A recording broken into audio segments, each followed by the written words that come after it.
성경은 마리아가 잉태하여 아들을 낳을 것이라는 놀라운 소식을 전하는 데 있어 은혜 받은 자여 라고 말씀합니다.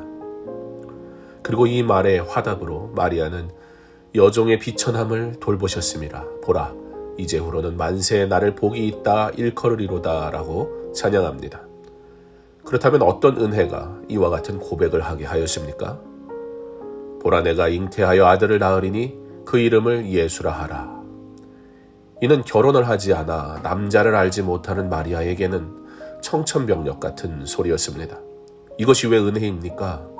이거 고난의 길 아닌가요? 그런데 왜 찬양을 하는 겁니까? 그 이유는 바로 마리아에게 일어난 이 일과 이 일에 대한 순종은 그리스도와 연결되기 때문입니다. 잉태할 아들은 곧 다윗이 왕위를 그에게 주시리니 라는 다윗의 계보를 이을 구원자였습니다. 그러므로 현실은 이해하기 힘든 하나님의 계획이지만 그녀는 언약의 성취와 관계가 되어 있는 이 일에 자신을 맡기기로 하며 순종하였고, 그러므로 가장 받을 자격 없는 자에게 주시는 최고의 선물을 받도록 선택되었음에 찬양으로 영광을 돌립니다. 선택은 하나님의 주권이며 은혜입니다. 그러므로 선택은 하나님께서 주시는 최고의 은혜입니다. 마리아가 은혜의 선물을 겸손히 받습니다. 그리고 나는 남자를 알지 못하니 어찌 이 일이 있으리까 라고 말합니다. 거절이나 불가능을 말하는 것이 아니라 하나님의 주권에 자신을 맡기는 것입니다. 그리고 이에 천사가 대답합니다. 성령이 내게 임하시고 지극히 높으신 이의 능력이 너를 덮으시리니. 하나님의 은혜는 성령의 능력으로 감당할 수 있도록 우리에게 주어지는 것입니다. 내가 원하는 것과 하나님의 능력으로 주어지는 선물을 받는 것 중 어느 것이 은혜입니까? 내 눈에 불가능해 보이니 고난이 되는 것 아닙니다.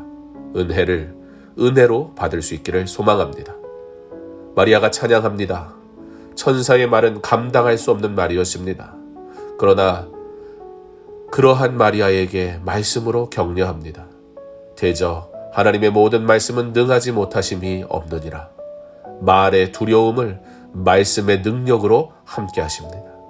하나님의 계획은 우리와 다를 때가 참 많습니다. 그때에 우리는 하나님의 선하심을 신뢰하면 됩니다. 그러면 순종하게 됩니다. 그러면 은혜를 누리게 됩니다. 은혜가 나를 일으키시고 은혜가 나를 순종하게 하시니 여전히 문제가 존재하나 오히려 찬양합니다. 부요한 자가 되기 위해서는 풍요로움을 버리는 법을 배워야 합니다. 지혜로운 자가 되기 위해서는 십자가의 어리석음을 받아들여야 합니다.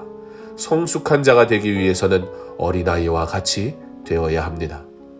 코로나 시대, 우리에게 주어진 결핍의 시간을 하나님의 은혜를 따라 살아간다면 결국에는 회복의 은혜를 경험하게 하실 것입니다. 우리를 향한 하나님의 약속은 신실하게 이루어졌으며 우리를 버리지 않으시겠다고 약속하신 하나님의 말씀대로 우리를 도우시고 인도하실 것입니다. 언약의 하나님을 찬양한 마리아와 같이 하나님의 말씀을 신뢰함으로 하나님만 온전히 찬양하는 언약 백성의 거룩한 삶을 사시기를 주님의 이름으로 축원합니다.